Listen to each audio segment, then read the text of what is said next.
오늘 욥기 21장 17절부터 34절까지는 욥이 계속해서 소발이라고 하는 친구가 주장한 그 주장에 대해서 반박하는 내용입니다. 악인이 재앙을 받는다라고 소발이라는 그 개발이 아니에요. 소발. 이 소발이라고 하는 친구가 악인은 재앙을 받는다 이렇게 주장을 하고 악인은 하나님의 재앙을 받으니까 지금 재앙을 받는 욥 너는 악인이야. 그러니까 회개해야 돼. 라고 이렇게 눈에 보이는 걸로만 지금 주장을 하니까 욥은 계속해서 너무 억울해하는 것이 지금 계속 반복되고 있습니다. 근데 오늘 본문의 특별한 주장은 뭐냐면 야 너희들이 악인이 재앙을 받는다고 하지만 그러면 악인이 현실 속에서 하나님의 재앙을 받은 일이 있으면 너희들이 본 게 있으면 한번 얘기를 해봐라. 그게 17절입니다. 악한 자들의 등불이 꺼진 일이 있느냐? 과연 그들에게 재앙이 닥친 일이 있느냐? 그러니까 이게 이제 너무 이렇게 절대화하는 것은 당연히 오류가 있는데 지금도 그렇지만 욥이 볼 때에도 욥의 시대에도 욥은 시대가 언제냐면 아브라함 시대입니다. 창세기하고 욥이 시대상으로는 성경에서 가장 앞섭니다. 그러니까 그때에도 악한 사람들은 사람들이 딱 볼 때 일시적으로 잘 되는 것 같다는 이런 느낌을 많이 받았다라고 하는 것입니다. 그러면서 욥이 하는 말이 야 너희들 중에 악한 사람이 잘 된 사람 아니 악한 사람이 하나님의 징벌을 악을 범하자마자 징벌 받은 사람이 있으면 얘기해 봐라. 이제 이렇게 주장하는 것입니다. 그리고 오늘 본문의 중반절쯤에는 욥이 하는 말은 뭐냐면 악한 자나 선한 자나 다 하나님은 임의대로 심판하신다라고 하는 거예요. 그러니까 하나님은 심판의 기준이 선하고 악하고 이게 아니라 그냥 악한 자나 선한 자나 다 똑같다. 다 죽는다. 구더기에 밥이 될 뿐이다. 라고 하는 이런 염세주의적인 이런 선언을 하고 있는 본문이 오늘의 주장입니다. 그러니까 그 악인이 벌을 받지 않고 잘 사는 현실을 정직하게 살다 재앙을 만난 욥에게는 풀리지 않는 의문이고요. 또 한편으로는 욥이 인간의 착하게 살려고 하는 노력, 하나님을 믿으려고 하는 노력과는 아무 상관없이 인간은 어차피 죽음에 이를 비참한 죽음에 이를 수밖에 없다. 선하나 악하나 다 그 결말은 똑같다라고 하는 염세주의적인 이런 결론을 내리는 욥도 문제가 있고요. 친구들, 야 네가 지금 벌을 받는 건 뭔가 죄가 있기 때문에 그런 거야 라고 하는 말도 양쪽 다 문제가 있는 것입니다. 어, 성경은 특별히 시편에서 악인과 의인을 이렇게 얘기합니다. 악인은 풀과 같습니다. 풀과 같다는 말은 무슨 말이냐면 금방 자랍니다. 그래서 자라는 게 금방 자라요. 그래서 악인이 금방 형통할 것 같은데 의인은 어떻게 자라냐면 종려나무처럼 자랍니다. 그래서 짧은 시간 내에서는 풀이 훨씬 빨리 자라는 거죠. 또 번성한 거죠. 그러나 풀은 겨울을 이기지 못합니다.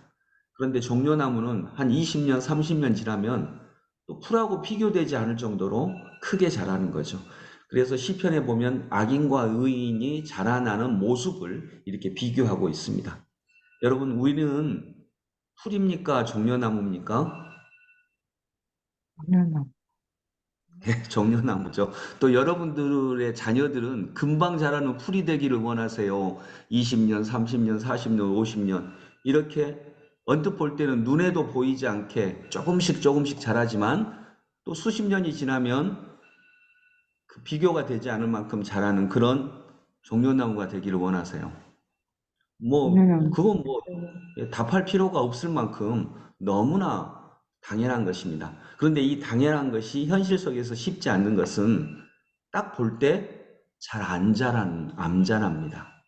선한 일을 하는 사람도, 하나님을 의지하는 사람도 언뜻 볼 때 썩 그렇게 잘하는 것 같지 않습니다. 그런데 상대적으로 보면 풀은 금방 자라거든요. 그래서 이것이 말은 딱 쉬운데 현실에서 그런 상황이 딱 비교가 될 때 단순하게 그래도 종려나무의 길을 걸어가야지라고 하는 것이 믿음이 없이는 만만치가 않는 것입니다. 그래서 우리에게 믿음이 필요하죠. 말씀을 정리하면서 여러분, 지금 욥은 왜 고난을 당하고 있어요? 음, 음, 욥은 그렇죠. 죄를 지어서 고난 당하는 거 아닙니다. 자꾸 원래 시험, 욥이 지금 왜 고난을 당하는지 생각해 봐야 되는데 욥은 죄를 음, 지어서 고난 당하는 것도 아니고요. 또 욥 친구들 말처럼요. 또 욥의 생각처럼 하나님이 자기를 버리셔서 고난 당하는 것도 아닙니다. 지금 하나님이 하나님의 대표자로 세우셨기 때문에 고난을 당하는 것입니다.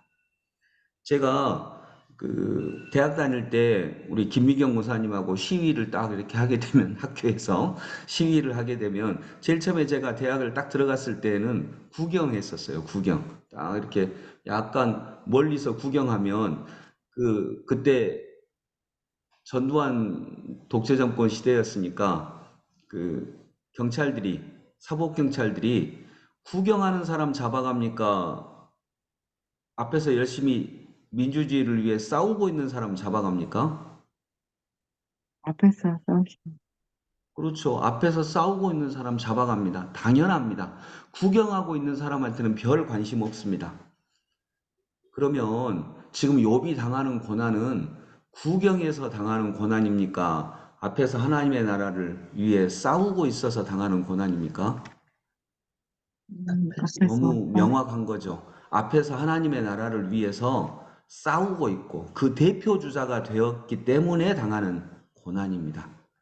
이게 욥의 고난입니다. 근데 친구들도 욥도 욥의 고난을 이렇게 해석하지 못하고 있는 것입니다. 근데 이유는 그것이었습니다. 욥이 하나님의 대표 선수이기 때문에 당하는 고난입니다.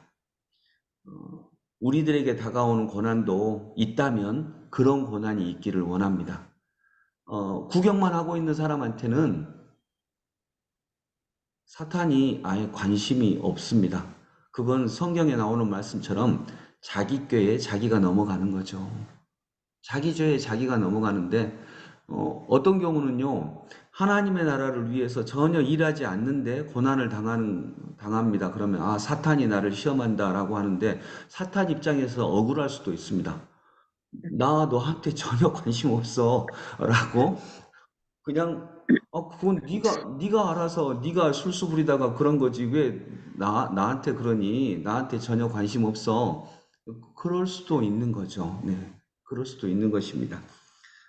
저는 이렇게 기도하시는 모든 분들이 당하는 고난이 정말 욥이 당하는 고난, 욥이 당하는 고난만큼 그렇게 엄청난 고난은 저도 원하지 않고요. 여러분들도 원하지 않고 다만 하나님 나라의 일꾼, 뭐 앞장서든 아니면 뒤에 따라가는 사람이든 그것도 너무 귀중한 일이죠. 하나님 나라의 일꾼이기 때문에 당하는 고난, 그 고난을 또 하나님의 뜻처럼 때로는 기쁘게 맞이할 수 있는 이런 믿음의 은혜가 있기를 원합니다. 그러면 세상이 좋아질 것입니다. 우리의 작은 수고를 통해서 세상이 좋아질 것이고요. 욥은 혼자 있었기 때문에 이렇게 엄청난 고난을 당하는데 함께 가면 우리의 고난은 그 무게가 훨씬 또 적어질 것입니다. 또 함께 가는 과정에서 생기는 것이 그들 사이에 흐르는 사랑이고요. 이 사랑이 신앙의 하나님 나라의 길을 걸어가는 신앙의 본질이기도 합니다. 우리가 함께 이 새벽에 기도하면서 욥의 생각에 빠지지도 않고 욥의 친구들의 생각에도 당연히 빠지지 않고 어쩌면 우리가 하나님의 나라를 위해 일하기 때문에 당하는 이런 어려움이 있다면 그 어려움을 맞아들이고 또 그 가운데 그 어려움을 함께 이렇게 지고 가면서 하나님의 은혜를 누릴 수 있는 그리고 그 고난을 통해 오히려 더 많이 성장하고 사랑을 느낄 수 있는 은혜가 있기를 원합니다. 저에게도 요 근래에 우리 교회 성도들을 통하여서 제가 자세히 말씀드리지는 못하지만 우리 교회 성도들을 통하여서 우리 교회 성도들이 함께 또 나눠주신 은혜를 통하여서 저도 많이 위로를 받고 은혜를 받고 또 함께 그분들이 전해준 많은 사랑을 통하여서 이게 신앙 공동체가 이런 모습이 될 수 있겠구나 하는 생각을 갖게 하는 일도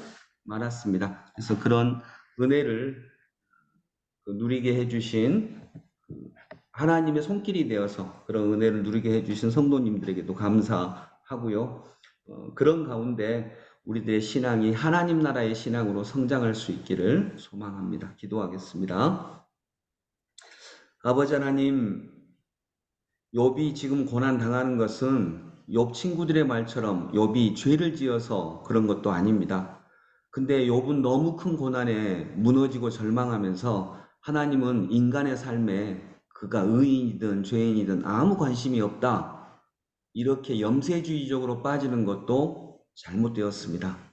욥이 고난을 당하는 것은 욥이 의로운 하나님의 사람이었기 때문에 고난을 당합니다. 욥의 시대까지는 의인이 고난을 당한다 이런 생각을 갖지 못했습니다.